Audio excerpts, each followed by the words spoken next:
अपने previous lecture में normality के बारे में आप पढ़े भी थे। तो उसमें एक टर्म आया था, नॉर्मलिटी का जो फार्मूला होता है weight absolute divided by equivalent weight absolute, और बाई में है volume of solution in litre.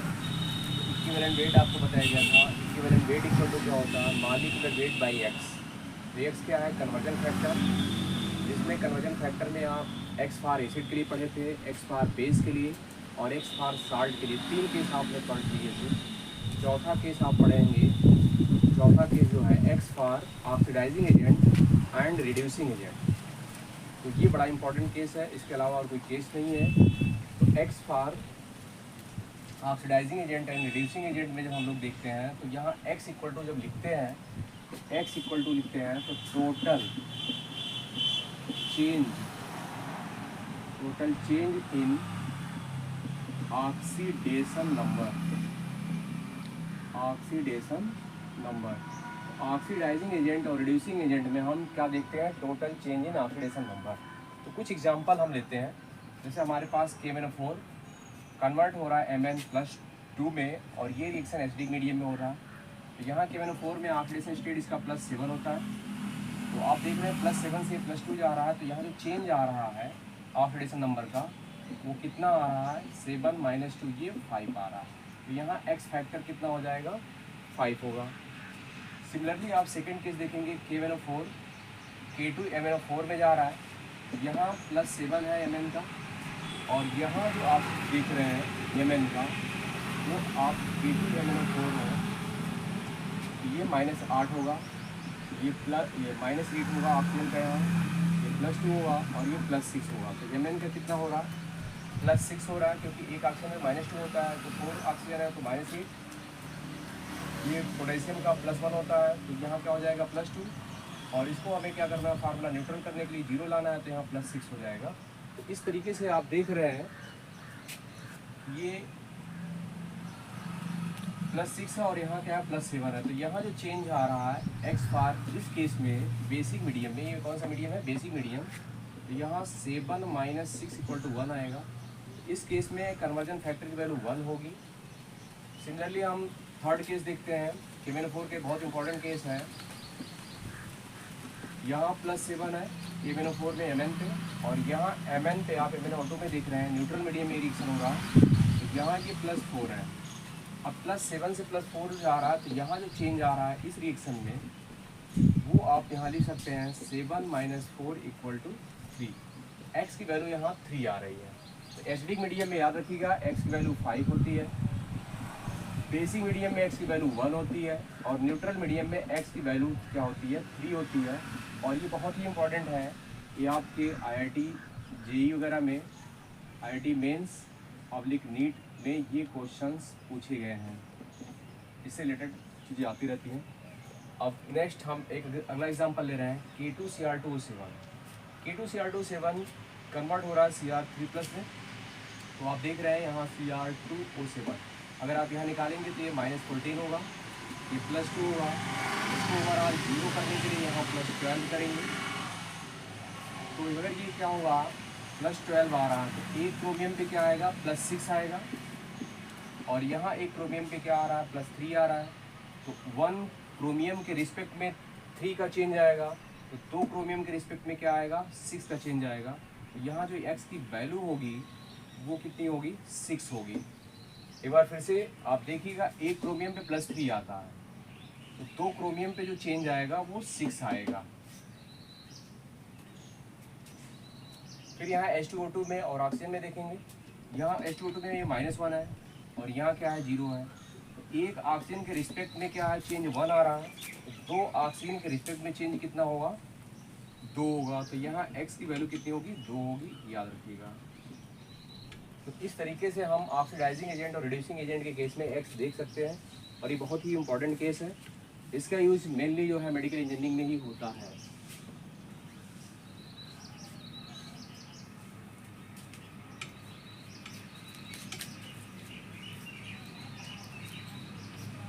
एक एग्जांपल फर्दर लिए जा रहे हैं, जैसे ये N2 है और ये जा रहा है NH3 में। N2 का यहाँ क्या है 0 है, और यहाँ NH3 में N का कितना है -3। तो एक नाइट्रोजन के रिस्पेक्ट में जो चेंज आएगा वो x की वैल्यू जो आएगी वो 3 आएगा, लेकिन यहाँ नाइट्रोजन कितने हैं, 2 हैं, तो जो टोटल चेंज आएगा, टोटल चेंज जो आएगा वो 6 आएगा।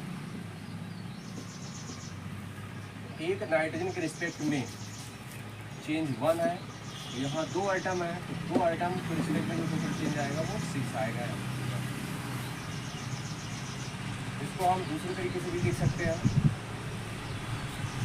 जैसे NH3 है और भी N2 है। यहाँ आप देख रहे हैं नाइट्रोजन कितना है, -3, और यहाँ क्या है, आप यहाँ देख रहे हैं एक ही आइटम है, यहाँ जो चेंज आएगा वो क्या आएगा, -3 से 0 आ रहा है, इसका मतलब 3 का चेंज आ रहा है। यहाँ x की वैल्यू कितनी होगी, 3 होगी। तो जब भी आप इसका इक्विवेलेंट वेट आप निकालेंगे, इक्विवेलेंट वेट आप अमोनिया निकालेंगे, molecular weight of ammonia, molecular weight of ammonia, और डिवाइडेड बाई आप क्या करेंगे, 3 करेंगे। लेकिन जब आप इक्विवेलेंट वेट आप N2 निकालेंगे तो फिर क्या करेंगे, मॉलिक्यूलर वेट ऑफ N2 और डिवाइड बाई यहाँ 6 लेंगे। तो देखिएगा अमोनिया के रिस्पेक्ट में जो नाइट्रोजन है वहाँ जो चेंज आएंगे 3 के आएंगे, लेकिन नाइट्रोजन के रिस्पेक्ट में अगर आपकी रिएक्शन ऐसे है N2 और ये है, तो यहाँ 0, यहाँ -3, तो एक आइटम के रिस्पेक्ट में याद रखना चेंज 3 का आ रहा है, तो 2 आइटम के रिस्पेक्ट में यहाँ चेंज कितना आएगा, 6 आएगा। इसमें जब भी आप निकालेंगे N2 के रिस्पेक्ट में तो आपको 6 का चेंज आएगा, और जब आप इसके रिस्पेक्ट में आप निकालेंगे तो आपको 3 का चेंज मिलेगा। इस तरीके से आपका ये चौथा केस ख़त्म हुआ। तो आपने देखा इक्विवेलेंट वेट के में आप एक्स फैक्टर एसिड के लिए, एक्स फैक्टर बेस के लिए, एक्स फैक्टर साल्ट के लिए, और x factor of rising agent and reducing agent. तो ये जो है नॉर्मलिटी का जो टॉपिक था ये ख़त्म हुआ। नेक्स्ट टॉपिक हम लोग देखते हैं relation between acid and relation between normality and molarity.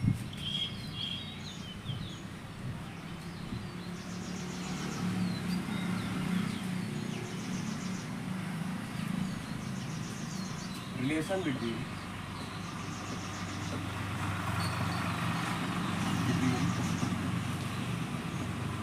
Normality and molarity, relation between normality and molarity, ये टॉपिक देखते हैं relation between normality and molarity.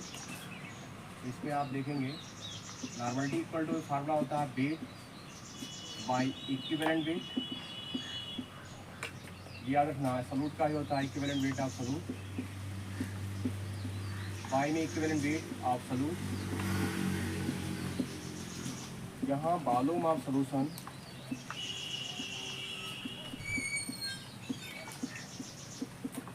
In litre करते हैं।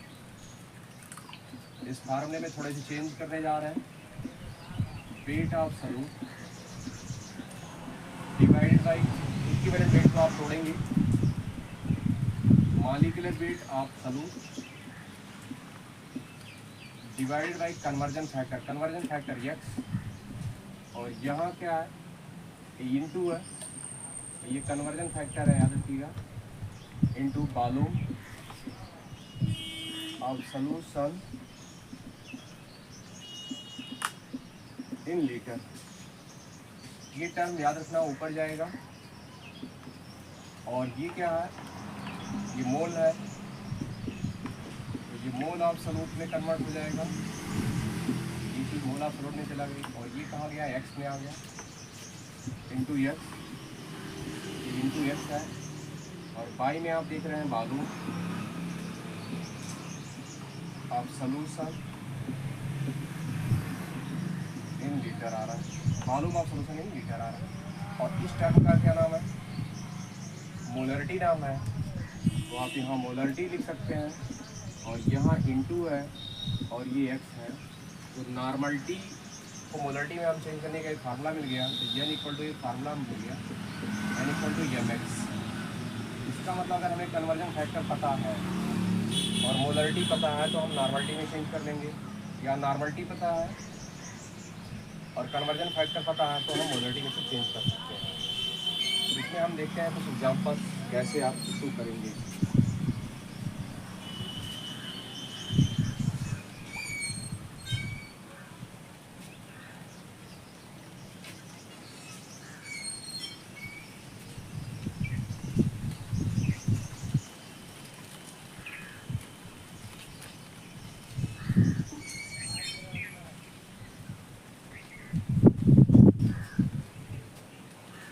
जैसे हमारे पास मान लो 0.5 कैपिटल यम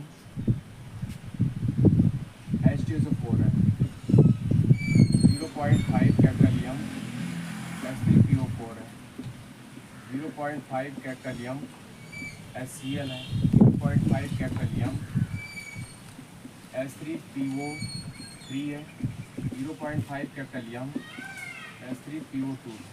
ये सब दिए हुए हैं, मोलरिटी दिया हुआ है और इसको हमें नॉर्मलिटी में चेंज करना है। तो अभी आपने फार्मूला लिखा है इक्वल टू एम। तो आप यहाँ देख रहे हैं एक्स की वैल्यू कितनी है, 2 है। तो 2 से मल्टीप्लाई करेंगे तो यहाँ नॉर्मलिटी कितनी हो जाएगी, 1। यहाँ एक्स फैक्टर 3 है, 3 से मल्टीप्लाई करेंगे तो यहाँ की नॉर्मलिटी जो आएगी 1.5। यहाँ एक्स फैक्टर 1 है, आप देख रहे हैं हार्डनिंग है। 1 से मल्टीप्लाई करेंगे तो यहाँ नॉर्मलिटी जो आएगी 0.5 की आएगी। यहाँ एक्स फैक्टर 2 है और यहाँ 2 से मल्टीप्लाई करेंगे तो यहाँ की नॉर्मलिटी जो आएगी 1 आएगी। यहाँ एक्स फैक्टर 1 होता है। ये सारी चीज़ें आपको पहले ही बता दी गई हैं कि कैसे क्या हो रहा है। 1 से मल्टीप्लाई करेंगे तो यहाँ नॉर्मलिटी 0 है, 0.5। इस तरीके से आप इसका बहुत अच्छे से यूज़ कर सकते हैं। कभी जरूरत पड़ती है, नॉर्मलिटी की जरूरत पड़ती है, आपको मोलरिटी की जरूरत पड़ती है। एक्स फैक्टर अगर आपको पता है तो आप सारा चीज़ एक दूसरे को कन्वर्ट कर लेंगे।